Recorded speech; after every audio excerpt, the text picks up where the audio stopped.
السلام علیکم ناظرین گرامی، یہ اس دور کا واقعہ ہے جب برِ صغیر پر انگلستان کی حکومت تھی۔ ایک انگریز تاجر مسجد میں ہر روز آتا تھا۔ وہ عجب مسجد میں آتا تھا، بڑے شوق سے وضو کرتا،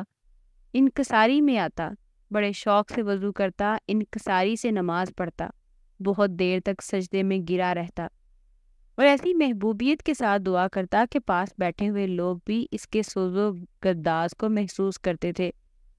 ناظرین گرامی، ایک دن مسجد کے امام صاحب نے پوچھا، آپ کے قبول اسلام کا سبب نماز ہے کیا؟ جواب دیا کہ نہیں، نماز قبول اسلام سے پہلے بھی پڑھتا تھا، میں نے تو اس اسلام کو بعد میں قبول کیا ہے۔ امام صاحب نے حیران ہو کر کہا، یہ بڑی عجیب بات ہے، میں سمجھ نہیں سکا، کیا آپ ذرا تفصیل سے بتائیں گے کہ اسلام سے پہلے نماز تک آپ کی رسائی کیسے ہوئی؟ انگریز نے کہا، میرے قبول اسلام کا واقعہ یقیناً بڑا عجیب ہے۔ وہ اس طرح کہ 1912 میں مشرقی افریقہ میں برطانوی علاقہ کینیا میں آباد ہوا اور وہاں میں نے ایک بڑا کاروبار سیٹ کر لیا۔ پروٹسٹنٹ عیسائی تھا اور اپنے عقیدے میں بہت سخت تھا۔ حضرت عیسیٰ علیہ السلام کے پیغام پر حد درجہ مطمئن تھا۔ اگرچہ کاروبار میں میرے وقت کا بڑا حصہ بیرون ممالک کے سفر میں گزرتا تھا، لیکن کاروبار کی سخت مصروفیات بھی مجھے جلسوں کی شرکت سے باز نہ رکھتے تھے۔ انجیل کا ایک نسخہ ہر وقت میرے ساتھ ہوتا تھا اور میرا یہ ایمان تھا کہ میری روح کا زیور یہی ہے۔ اسی دوران میں نے وہاں پہلی مرتبہ اسلام کی تاریخی جگہوں کی سیر کی۔ میں دریائے نیل دیکھ کر فرعون کی حالت اور حضرت موسیٰ علیہ السلام کے واقعے سے آگاہ ہوا۔ میں نے وہاں کے مشہور تاریخی اور دینی ادارے جامعہ الزہرا کی زیارت کی، مسجد محمد علی کبیر، مسجد محمد حسین اور مسجد سیدہ کو دیکھا۔ ان زیارتوں کا میرے دل پر خاص اثر ہوا۔ اس کے بعد میں کثرت سے مصر جانے لگا۔ آہستہ آہستہ میری یہ حالت ہو گئی کہ جب بھی کاروبار سے ذرا فارغ ہوتا تو ایک اندرونی جذبہ میرے دل کو پکڑ لیتا اور مجھے اسلامی مسجدوں میں لے جاتا۔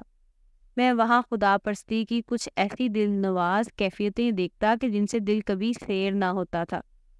وہاں ایک شخص ایک اونچے مینار پر کھڑا ہو جاتا، اذان دیتا، جس سے مسجد کی فضائیں جھومنے لگتی تھی۔ اس کے بعد امیر اور غریب، گورے اور کالے، چھوٹے اور بڑے مسجد میں داخل ہوتے اور جوتے اتار کر ننگے پاؤں پانی کے حوض کے گرد بیٹھ جاتے۔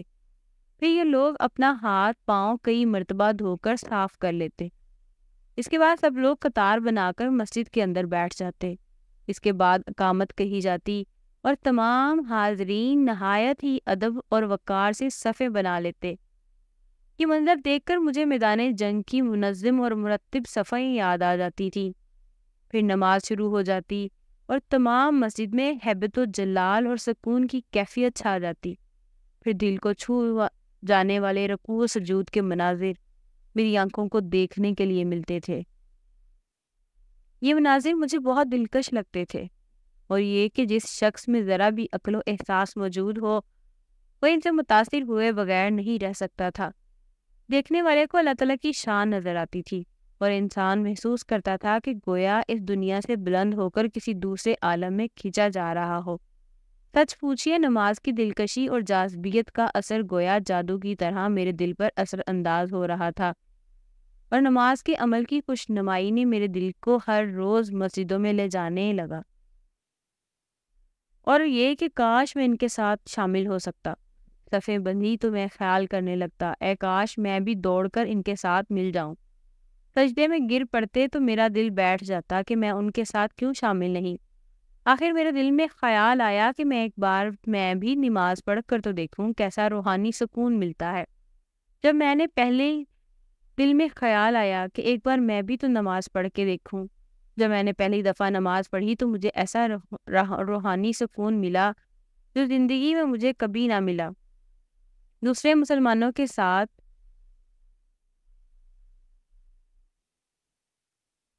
نماز پڑھنا شروع کر دی۔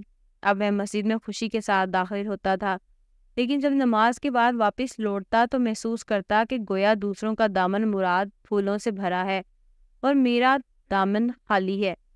اسلام کی کشش میرے دل میں بسنے لگی اور میرے آبائی عقائد میں ضعف آنا شروع ہو گیا۔ میں اکثر دل کے چین کو شکوک کی کانٹوں سے پاک کرنے کی کوشش کرتا تھا، لیکن میری یہ تمام کوششیں بیکار جاتی تھی۔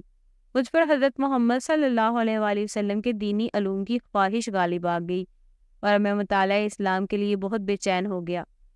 میں اسلامی تعلیمات کا بڑے غور سے مطالعہ کرنے لگا۔ آخر میں نے یہ فیصلہ کیا کہ مجھے عربی زبان ضرور سیکھنی چاہیے۔ اس دن میں کئی سال گزر گئے۔ جس قدر اسلام کے متعلق میری بحث و تحقیق ضرور سیکھنی چاہیے، تحقیق کا سلسلہ بڑھتا چلا گیا، اسی قدر میری روحانی پیاس بڑھتی چلی گئی۔ آخرکار میں پوری طرح اسلام کی طرف مائل ہو گیا۔ ایک دن میں نے اذان سنی، ناگہاں کسی چیز نے میرے دل کو کھینچا۔ میں امام صاحب کے پاس گیا اور کلمہ پڑھ کر مسلمان ہو گیا۔ اب میں پورے طور سے مسلمان ہوں اور میری رائے ہے کوئی دین اور مذہب اسلام کا مقابلہ نہیں کر سکتا۔ ناظرین، اسلام ہی سچا مذہب ہے اور سچائی کبھی چھپ نہیں سکتی۔ انشاءاللہ وہ وقت دور نہیں جب پوری دنیا پر اسلام کا غلبہ ہوگا، انشاءاللہ تعالی۔